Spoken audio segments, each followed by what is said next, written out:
Welcome, geeks. Today in the studio, you have Emma Parry here and Greg Parsons, and we are so excited to be here today because we finally have our first guest of 2021. And I'm going to admit it, I'm almost a little embarrassed to say that considering it's May, Greg.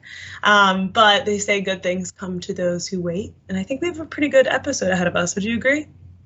I hope so. I think it'll be pretty good.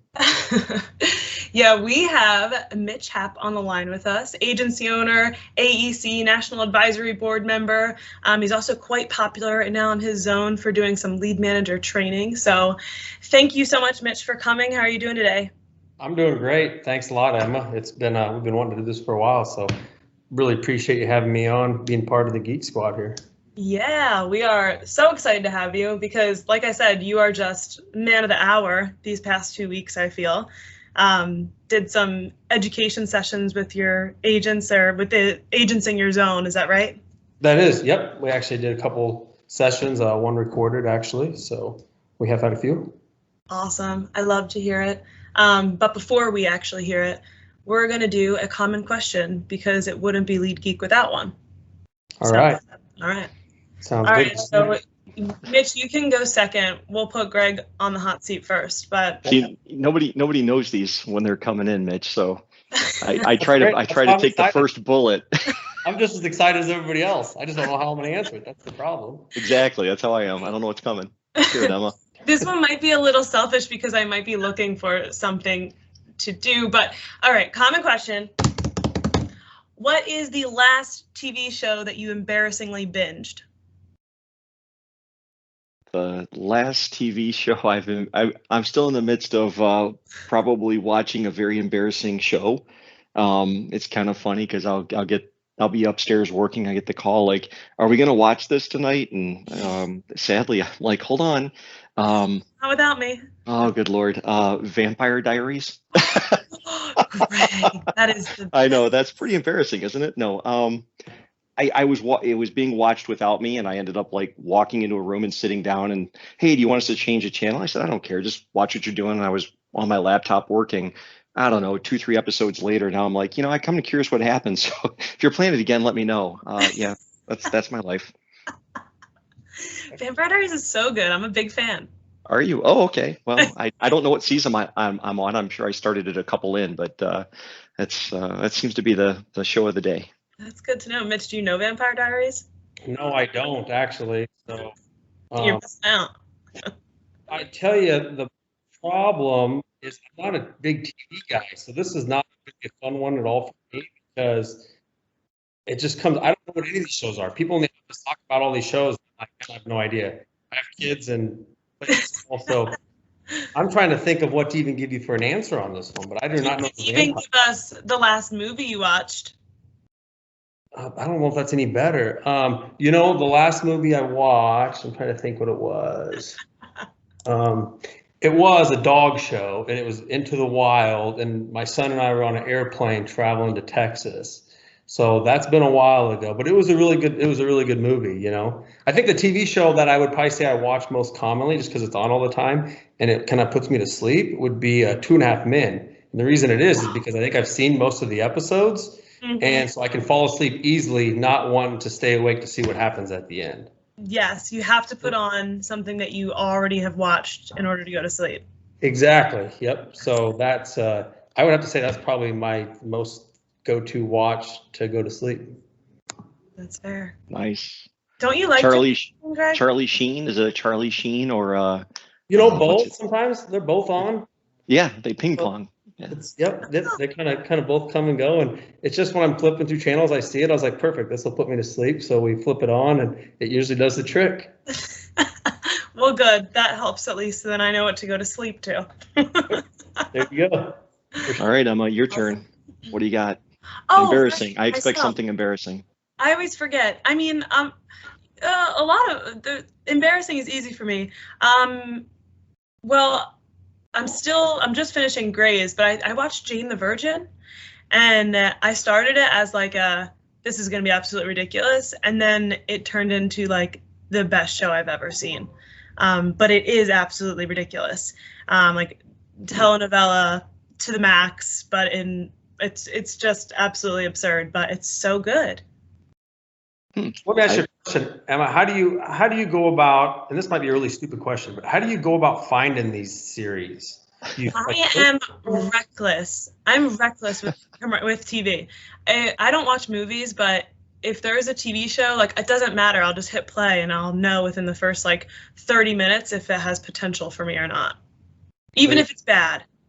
Gotcha. Okay, perfect.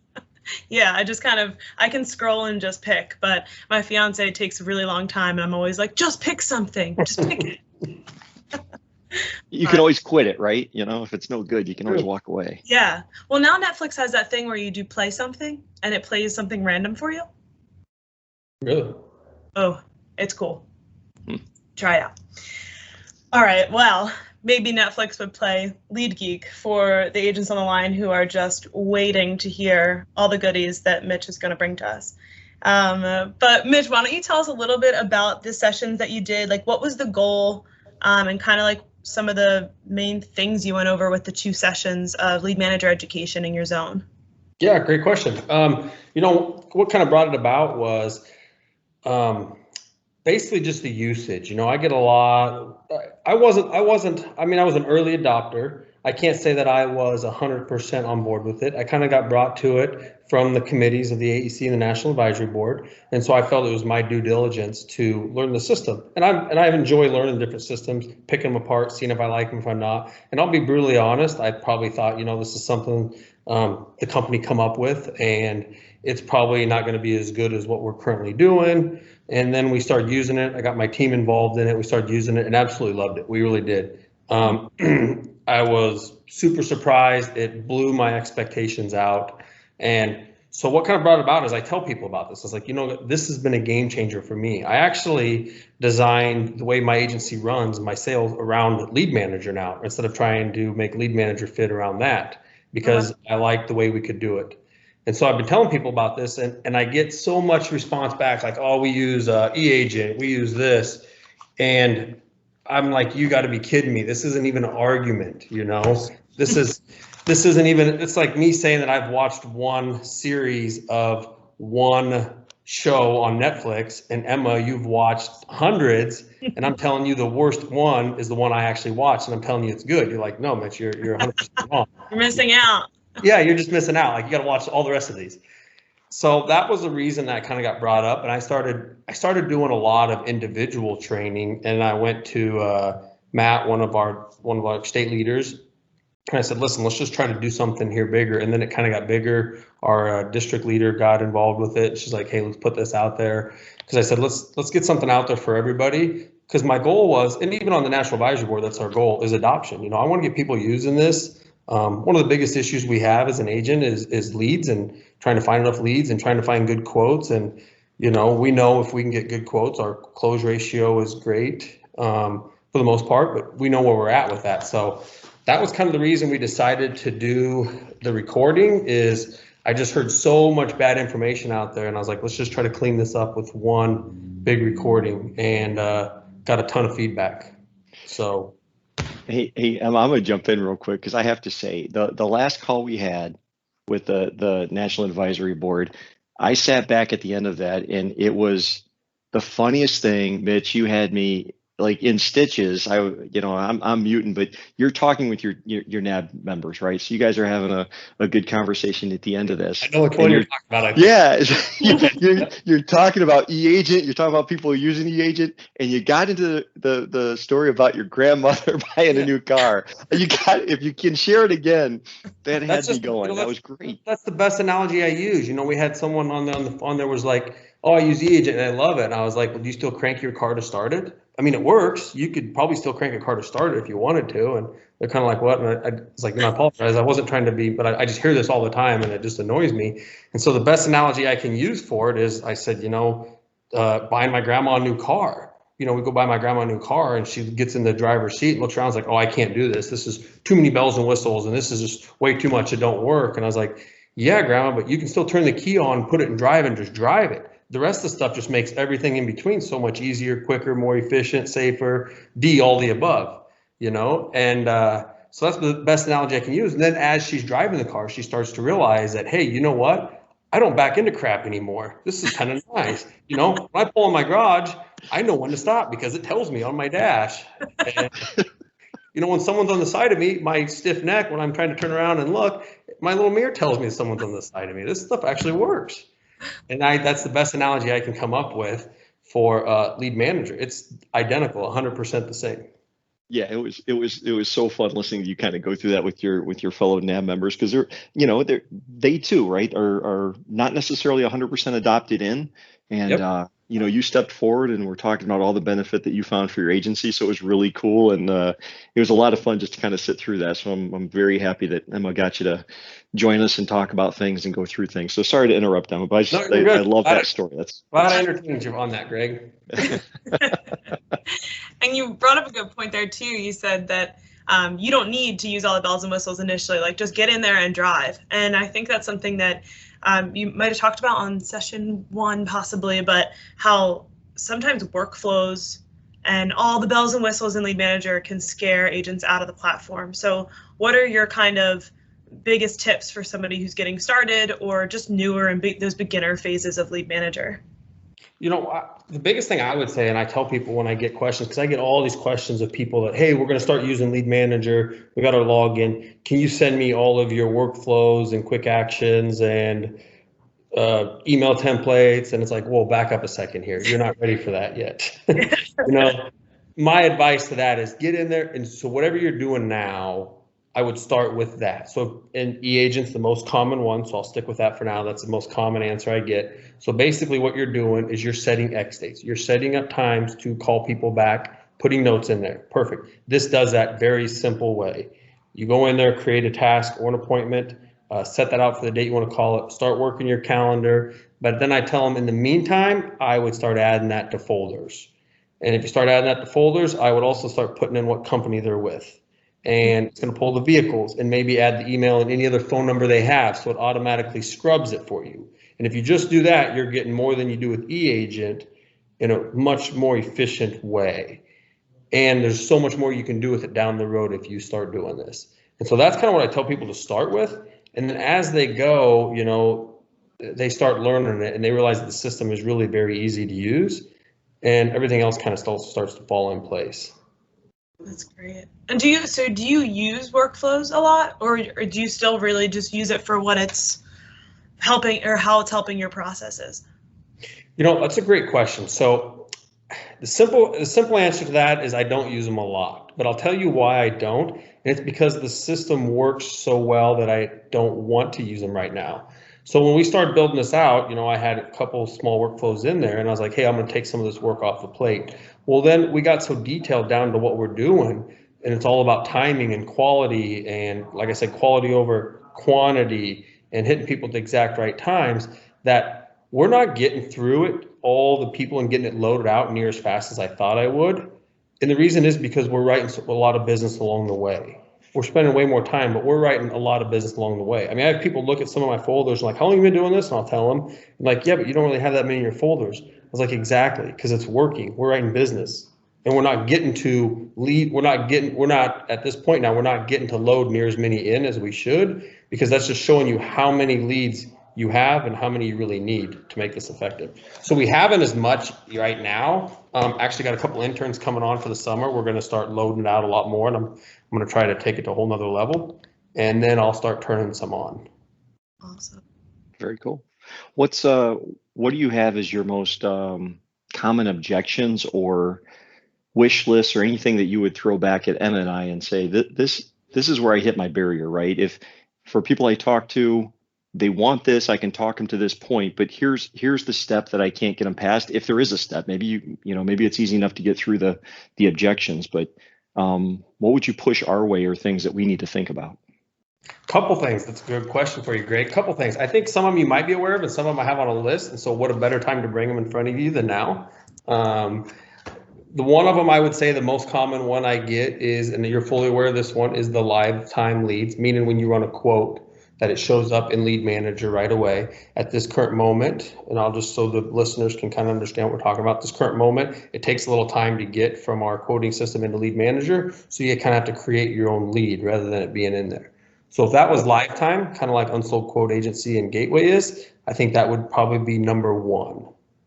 Very fair. Glad you share it, because we've had many conversations about this. Yes. So I guess, for everybody that asked that question, I can hopefully back up what Mitch has told you from our conversations. But we are in development on that. We do have funding approval, and we've got developers working today. I'll do a shout out to Danny, who I know is one of the key developers working on it. We're looking at a mid-June deployment for testing. Hopefully to have it turnkey, real-time, unsold quote delivery into lead manager accounts, probably sometime in late June or the month of July. But what it'll be is just like inside of Advisor Pro, when you say send to eAgent, we're going to take advantage of that feature. And if you're saying that you want to continue working this lead in eAgent, it's going to send that into lead manager at the exact same time in real time. So we're going to do everything we can to capture every detail inside, including your notes if we can get to them. If we can get, we're doing a little background work trying to get the personalized proposal link. I don't know that we've got it locked in yet because it's stored in a separate table, but we're trying to get a lot of those features and components pushed over product, a lot of stuff that otherwise doesn't enter today. So not only do we want to do it in real time, but we want to get a lot more data. So it's a more valuable lead as it comes through. Awesome. That's excellent news. It's the first time I've heard it, and I think that's great. Okay, cool. I don't know if I had timing before, but we're getting there, and I try not to overpromise, and I probably just did on a recording. But it's not a promise. We're shooting for July. All sorts of things can happen, but I can tell everybody that Mitch and the entire AEC and NAB have been very vocal that that's the number one ask, is get our unsold quotes in real time in so we can continue to work them. So that's been our top priority too. Awesome. That's great. Anytime we're getting a little further, that makes me happy. When you start telling me that, you start giving me dates, that's a good thing. I like it. Love it. Emma, I can't believe you committed to a date. I know. How dare I? No, that's awesome. Now, Mitch, did you have more? Because I feel like you have a scroll. I just have a couple little ones. Now that's the big one, but now I got a couple little ones that haven't been brought up yet that have been brought to my attention. See, I hold team meetings, and I always like to, just for being on this committee, that I like to sit down with all of my staff, and I ask them, I was like, hey, what's some little things, so they're constantly looking for little things in there just to make it just a little easier to use. And the one that I would throw out there right now is when you're inside of a lead log and you hit the drop down to add folders. Is there a way that we could put little check boxes next to those folders instead of having to click? So every time you click one, then you have to go back in, hit the drop down, scroll back down again, click one. Any way you could just have like a running tab where you could just click, click, click, click, and it adds it into all those. Oh. So in the just to paraphrase to make sure I got it, Yeah. because now I'm in the hot seat. This is good though. I love this. See, I want to throw you a curveball here, Greg. That's good. No. So in theory, if you're doing a bulk action in that upper area, so if you have multiple leads selected, right, you'd like to be able to do add folder and then do multi-select and then save or okay. So if you want to add 3 folders, click, click, click, and then go to the bottom of that drop down and say not necessarily multiple ones. When you're inside of one individual lead log, we can add it to multiple folders. Okay. So when you're in someone's name and someone's lead log, then you click the drop down to add to folder. And every time you click a folder, it puts a drop down box back up. If they had little boxes where we could select them. It's just really, it's not a huge deal, but it's been brought up to me a couple different times. So I thought I'd run with it today. Oh, if you're getting it from multiple agencies, love to hear it. You know that we'll put that on our docket and see what we can do. So honestly, first time I've ever heard this one. So glad to have it come in. Let's see what can happen, right? So what is today? May 6th. We'll see what we can do. We'll live into a solution, or we'll crash and burn, but we'll give it a kicked out of college try here. Perfect. Awesome. I like that one. I like hearing the little things. It's fun because I'm not an agency owner, so I don't use it in the agency space. So to hear the little things and little changes that would be helpful and watch them evolve on Lead Manager over the years is really cool to see. So I like that one.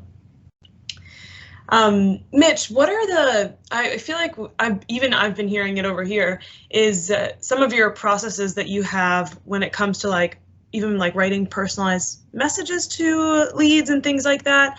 I feel like there was some buzz going on after your sessions about that. Would you mind sharing some secret sauce and talking a little bit about that? Absolutely. Are you talking more now with the lead manager side or the sales process side? I think it was lead manager, but I could be wrong. However, I guess lead manager processes along with your sales. Well, Where you take it. there's a lot. That's a loaded question there. There's a lot to that one. I guess I would say on that one, the main thing we do with the activity side of it, though, is log in probably more of the quick links actions. We're obviously logging the information of every single lead. A lot of it has to do with spending the time to really get to know that lead, though. And I think that's kind of what we do a little bit different than a lot of people. Is when I say get to know that lead better, is do your research on them. With the technology we have nowadays and the data we have from everywhere, we're using other vendors and stuff to try to maybe make sure we have proper phone numbers.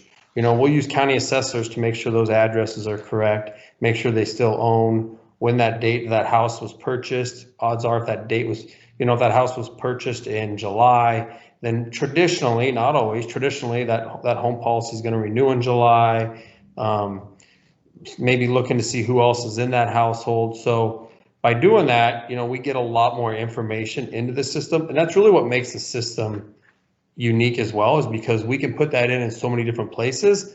And then when we're going through the lead on the back end, we can filter through all that, which is really nice. So whether it's, putting in their prior company, depending of who works it, what folders it's going in, what zip code this household is in, what month it's in. We can narrow that down. So when we're having a target market of what campaign we're wanting to run in the agency for sales, what's working, what's not, then we can drill down hard. For example, I'm in Lincoln, Nebraska. 2016, June of 2016, we had a cat loss in South Lincoln. About 3 or 4 zip codes, about every house got hit with hail. So we're in May of 21. What's coming up? 5-year anniversary of this major cat loss. What this means is that claims are falling off. So we have all of that detailed in folders now. So we can get very detailed saying, hey, we want to start with every win back that had this, was during this episode, and we can get through that. I want every cross sell of someone that happened in this episode. I want everybody we quoted that had this claim on, because now we can quote them without that claim on because it's over 5 years. So by doing the extra homework, a little extra homework, and spend a little extra time, and this is where the whole saying comes in, quality over quantity, is by having everybody go through and helping build this out. This is very easy business down the road. Wow, that's crazy impressive. No, I know Emma said that, yeah, that's nuts that you keep that. I love it. Emma said that you do it in notes. Do you do that just in notes, or is this part of what you use foldering for? Well, we do it all, actually. So we'll put in the notes, we'll put in the top right notes, kind of some of the key points of it. So when you look in the special notes, we usually put in like maybe the renewal date, because we know it's going to be in folders, but the folders don't always necessarily tell you why it's in the folders. So traditionally, if you see, let's say you see a January, July, or February, August, those are going to be auto renewal dates. We know auto renews every 6 months. But if there's some other folders in there, it could be a young driver's date of birth, it could be a claim falling off, it could be anything like that. So that's where the notes come in handy, is putting those notes in that lead, meaning we know someone can pull that up and instantly it says, okay, this one here renews January and July. It's in a June folder because it was part of this cat loss and these claims are falling off. Or it's in a September folder because they have a 16-year-old turning 17 and we want to rerun these numbers and get them out to them. That's awesome. Wow. Yep. And that goes to show the just getting in there and using it and how far that can take you. Absolutely. Just like I know one of the improvements you made, Greg, that I thought was great. I kind of think it gets overlooked. Sometimes you guys make some improvements, and I would say you guys don't brag enough on yourself. Maybe the communication isn't as good, because if you don't read the emails, people don't really know that these are out there. But one of the ones I liked a lot was where we can search by prior carrier. So, for example, if I know we're super competitive against State Farm, I know claims are falling off in these 3 zip codes, those are the quotes those are the ones that we're running with right away. Those are the ones we're starting with. So we're gonna start with the very best and work our way down. Yeah, hey, here's a crazy one, Mitch, and it's just something we had noticed, and we went ahead and changed recently. We didn't run this up the flagpole, but I don't know that it makes a massive difference. But when we see some of these things, we just try to fix them. We noticed that a lot of our internet lead sources were not mapping the current carrier into the fields because we were requiring a drop down, and it's kind of a historical design where the drop down of the current carrier matched what we thought was the drop down that was supplied by our alliance system years ago. And so we don't actually use the current carrier in passing data in when we do our bulk or real-time quoting for internet leads and so forth. The current carrier is not a component that goes in. So in order to keep the leads from being rejected when that's being mapped, we converted it over that any carrier detail that the consumer types in now can go into that field, which means we no longer have to worry about avoiding populating that field with internet lead providers that give us stuff that doesn't match up. And so now when you go in there, if you're like CLDP or any of these other different designs that we've got going, if there's a current carrier provided, we map it into that field. So that's just something we updated, not even probably in the last month. So you should see more and more of those current carriers populated on internet leads moving forward. So you're spending for those leads. We know you're investing your money. And sometimes, you know, if we're going to have rate changes that are going to improve for agency owners, we want them to be able to find the competitors that, you know, we know on the, at least know on the lead where we're competitive. We want to give you a chance of isolating those and going after them. I'm gonna run that by my team and make sure that that's actually working now for you. I'm glad you told me that, because one of the things I preach all the time is put the carrier in there, because the crazy thing, now there are a few broken things with this system, I'll agree. The thing that always kind of blew my mind on this system was it pulled the policy expiration date, but never the company. And I was like, how does this work? So I was always beating on all my staff and everybody I helped saying, hey, make sure you put the current carrier in there so we can search by that. But now that that's hopefully getting fixed, I'm going to make sure my team's aware that Mr. Greg told me that this is fixed. Yeah, it's fixed for internet leads. I'm hoping to our next NAB meeting, because I'll let you know if this is working or not. Oh crap! No, it's fixed on internet leads, Mitch, for some of the sources, but for but truly, like right now, I think you have a really great call out back to those unsold quotes that we're trying to get there in real time. You know, a component of that improvement may be that as those WIM unsold quotes were taking 24 to 48 hours to populate into Lead Manager, a lot of data wasn't part of it. So we are trying to get, if it's in Advisor Pro or Alliance, you know, we still look at it as Alliance, but if it's in there like current carrier, if you know that that's part of what you're putting into the system on unsold quotes, we want to capture that and put it in the field for you. So those are exactly the types of things. And if we get to July and we're deploying this enhancement and you don't see the current carrier, I will tell you, I would have already tried, but shoot back at me and let me know that, if you think that's a missing, but we're trying to focus on all that. I will. I know you. Yeah. But it's good. I love working with your team because we build it for you guys. And if we don't talk to you and we don't get agency feedback and you're not being the voice of all the agency owners telling us what to do, we'll lose you. Right. And I can't build it and walk away, because if we build it and walk away, it'll become stale and old in a heartbeat. So we're trying to keep up and trying to keep agents moving forward. So really do appreciate you always bringing this to me. Love it. Perfect. Thank you. We appreciate it too. Awesome. Well, before we wrap things up, Mitch, anything else that you want to share while you've got the spotlight once again on Lead Geek? One thing I'd like to ask is the long-term future vision of this. So I'm going to throw this out. I'm going to throw you guys on the spot here real quick. This is for my own knowledge. The listeners, I hope they enjoy it, but for my own knowledge, the future vision of this, do you think this could ever get to something where, let's just say, this is what I always visioned, is let's just say that all these leads are in here, where I can have a staff come in someday, if this stuff is put in right, whether it's put in or whether it's brought over through CCDB and all the other data information, if there's a way that someday I could have my staff come in and it pops up a list of all the quotes that we've ran prior in this system that would have a price change. So we're not manually putting them in folders and everything else, meaning I know if I run a quote, I see the current carrier database has this person has a ticket, they have an at-fault accident, when their prior insurance renews, where it just all automates all that.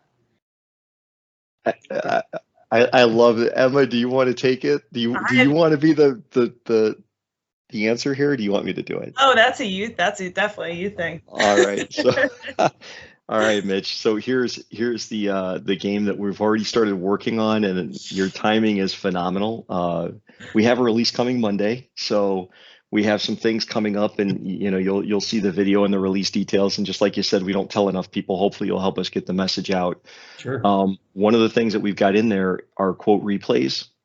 On a quote replay, we will indicate a price change up or down and the dollar figure to it. That's day one, so that's in this release. As we go down the path, what we want to do is be able to create a workflow that behind the scenes will replay quotes that you've done, continue to replay them like every 30 days, identify premium decreases, flag those opportunities to outbound emails that let the consumer know there's been a decrease in price for consideration if you elected to do that. Put an outbound call if they're callable if you'd like to do that. But really turn any price decrease into a lead opportunity and give you some turnkey solutions to notify your producers or to outreach to the consumer with that quote. So we're starting to compare the prior quote to a new quote, look for that delta, and if the delta presents itself in Lead Manager, call that forward for you to react to it. Is that what you're hoping for, or is that not? Maybe I'm being like thinking I got the golden egg and you're like, nope. Did Mitch fall down? No, I'm hoping. Maybe. Oh no, we may have lost Mitch. We may have lost Mitch, but I really want to hear his reaction. I do too. Will we ever know if that's what he wanted? Stay tuned for the next episode. Stay tuned for the next episode. Luckily, oh, wow. we were wrapping it up. So, I mean, I would love to have him back. That was a blast. So I hope that was the right answer, Mitch. We hope that was the right answer, Mitch. When you're listening, you'll be getting a good old laugh at this, but come on back and we'll get your reaction to this. But everyone on the line, thanks so much for listening. If you want to hear more from us, subscribe with your Allstate email. And each time we release a new podcast, we will give you a notification, an email, so you can come out here and join us in on the fun. We'll see you next time. Thanks, Geeks. Thanks, Emma.